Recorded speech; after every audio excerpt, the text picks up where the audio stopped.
Well, we have a lot going on, especially for Atlanta, Tampa, and the Florida teams too. Well, not the Marlins. We're going to take a real quick break. What we're going to do, you're listening to Covering All the Bases, taking the extra base edition. We're going to bring on Eddie Sparks, and he's a LA comedian and a baseball aficionado. But most importantly, he loves the Braves and he loves Tampa Bay. So we can get his insight on those two. Okay, when we get back, he said here's a lot of notes. That's right. So here's a quick word from Nutty Buddy. Protect your boys. We'll be right back after these messages.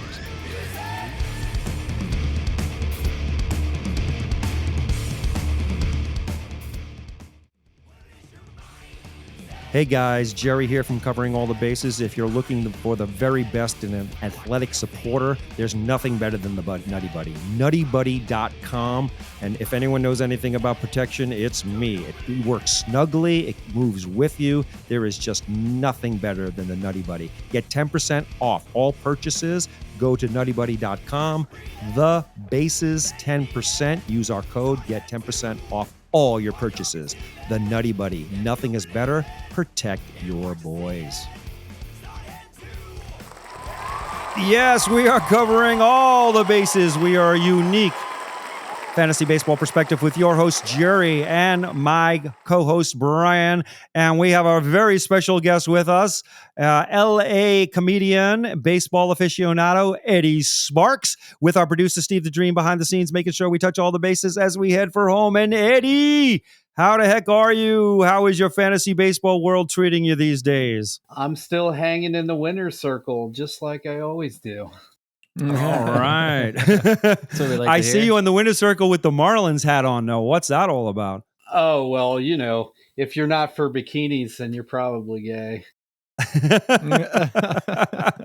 right, and there's nothing wrong with that. Well, that's not necessarily true because, we have a name for that down south. We call them sock wearers. So if you're for any other team besides Tampa or the Marlins, you're a sock wearer. You just don't like. Now, you did tell me that you like the Braves, though, right? Aren't you a Braves? Yeah, well, we like to beat the Braves, but I like the Braves when they're winning. Oh, okay. So fair weather Brave fan. You have to understand. Where did you grow up? Well, David Justice beat us for years and years and years. So now, it's not like I'm just going to wake up and be like, oh God, yeah.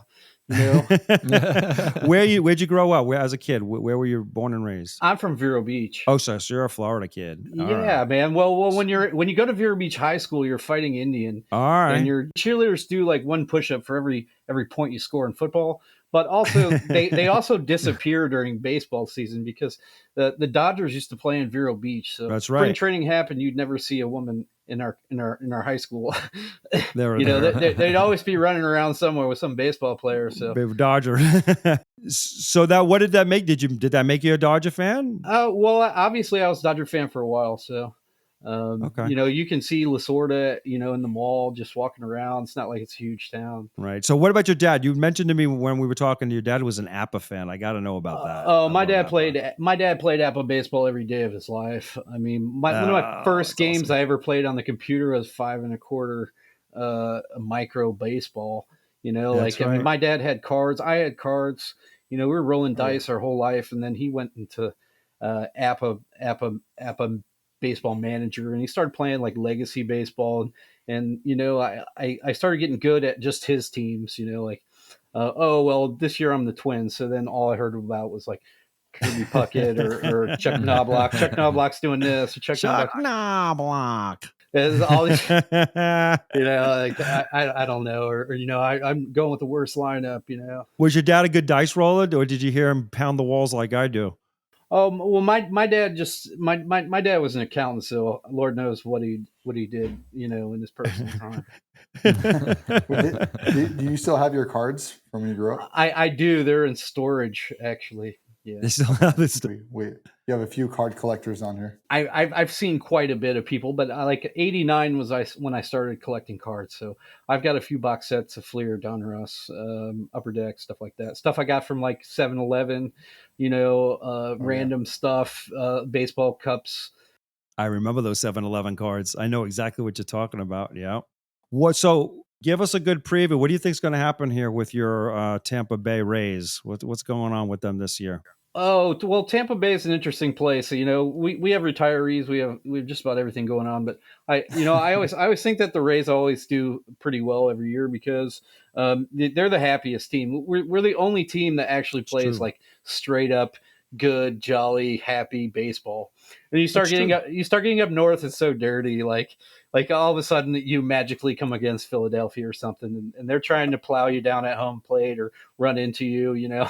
You watch the White Sox play for some reason, and they're in fistfights, and Cleveland. Everybody's like this big, brutal Pirates. Like we're this dirty team. That's how I see it. When you got the Rays, they're all happy and they're kind of fist bumping each other. And there's no millionaires on that team. That's why. We got chubby Asian people. Like we're good. We're good. We're happy. We're eating sushi. We're doing our thing, dude. We're scoring points, and I just feel like the other teams they just cheat a lot. They're cheating or they're trying to do something shysty. You watch them, and it looks like they look like straight up 1920s baseball. And then you about the look, Astros? no, all of them, everyone else except for Florida. We're all doing things backwards. I mean, if you watch the Marlins, all of a sudden we got relievers in first inning. They took that from Madden. And we used to do that in the Rays. So we just do different baseball down south. Tampa Bay definitely started that. That's for sure. Well, yeah. Well, we don't serve the best for last. We serve the best right now. Hey. So how did you begin? So are you more of a Marlin fan or more of a Tampa Bay Ray fan? No, my dad watches the Marlins 24 hours a day, so I can't stay away from the Marlins. But Tampa is my city because they moved to Spring Hill, Weeki the Villages. That's the largest retirement community in the world. Like they have a 2-lane on both sides golf cart path. Wow. Like they have like 20 pool halls. I'm not even like 20 pool halls with 20 tables, and like you're not getting away. Like there's big turtles in your yard, like running around in the swamp. Albert Pool Halls. Exactly. But Tampa's an interesting place though. You got retirees, you got fights. There's a lot of fighting involved. Old people fighting. It's true that what happens is people come from up north and they assume everyone's from somewhere else. So they say, hey, blah, blah, blah, be sitting in the bar. So I'm sitting in the bar, right? I'm an innocent. I'm 20 to 40 years old. I don't know what's going on. And I got retirees sitting next to me. And one of them's like, hey, like the Rays don't know how to play baseball. They play inside. Well, that's fighting words. That's fighting words. Right?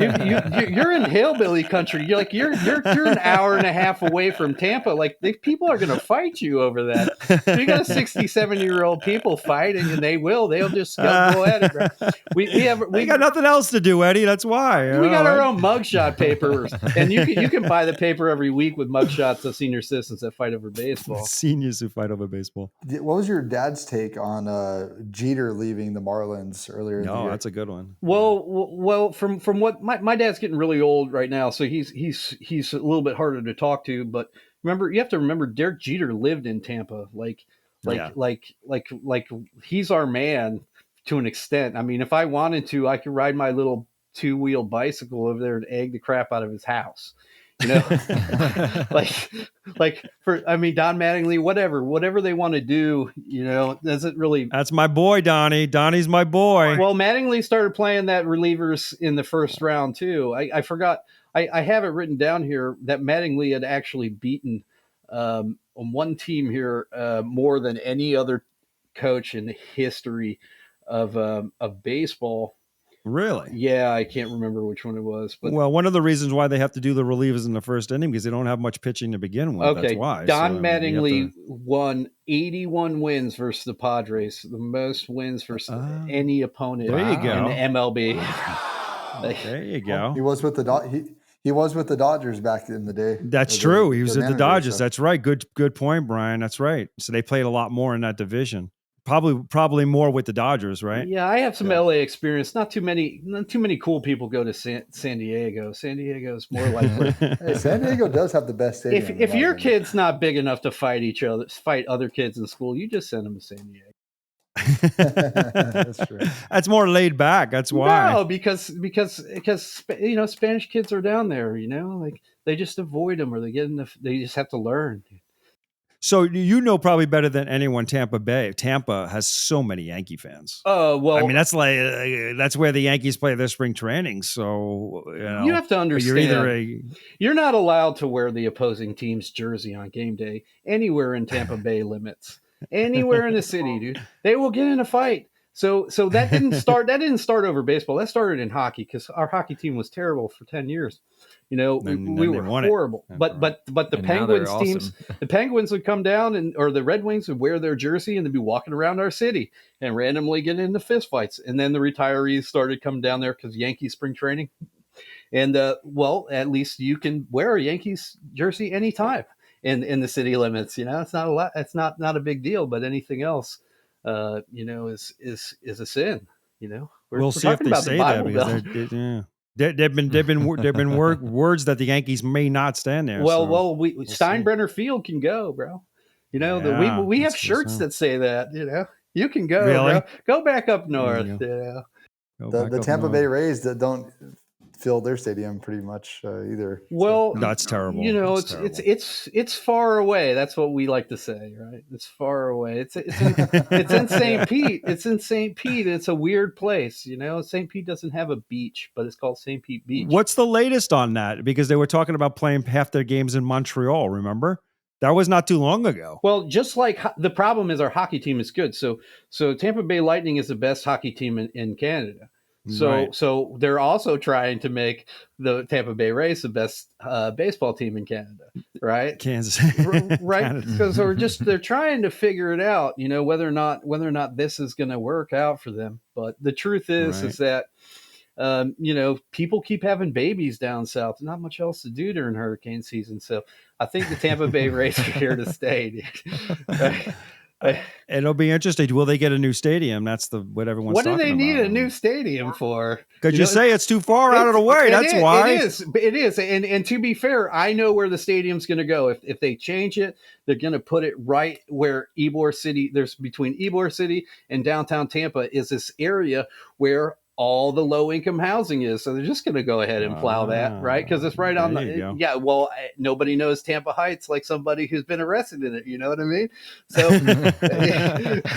so they're just going to plow down some of that particular area and upgrade everybody. Like, oh, this is going to be a nice, beautiful new apartment for you, 3 bedrooms. And everybody's going to be like, yeah. Hopefully the bus runs out here. You know what I mean? All right. Before we let you go, we want your predictions. What's going to happen? Who's winning the National League Championship? Well, National League Championship is obviously going to be the Miami Marlins. Come on now. We're not talking about the same team that just got swept by the LA Dodgers. Well, I understand that. So I don't know. I think it's going to be either the Mets or the Braves. I don't know. The Braves. Okay. I think the Braves play better baseball than the Mets. Personally, so you called for the Braves. I want to get you on record. The Braves. What about the AL? Who's winning the AL? I have to go with the Tampa Bay Rays. All right, so Tampa Bay and the Braves. That's right, because we're right where we normally are. And who wins that World Series, Eddie? Well, obviously, if it is Flo Georgia or Georgia, right? If it is the actual thing, you know, I always think that the men and women from the state of Florida's always going to win. So you calling Tampa Bay? We got it on record. I think it's going to be the first year for Tampa to win the World Series. Right. I like it. It'll be a nice comeback. No, they've been in the World Series. They lost. This would be their second time. I understand that, but they've never won. First time they win. All right, we got it on record, everyone. Eddie Sparks predicts the Tampa Bay Rays to win the World Series. Good job. I like it. Thanks so much for coming on. We really appreciate it. Yeah, no problem. Well, maybe we'll see you again now. All right, we're going to see you again towards the World Series. Make sure that you're right on this one. That's all right. You next time you just bring some ugly kids dressed up in your ugly jerseys. Thanks, Eddie. Yeah, have a good day. Have a great day. You're listening to Covering All the Bases. That was Eddie Sparks, LA comedian and baseball aficionado, especially a Tampa Bay Ray, Atlanta Brave, Miami Marlin aficionado. And we'll be right back. Right after these messages, we're going to come a nice interview with Kerry Miller from Bleacher Report.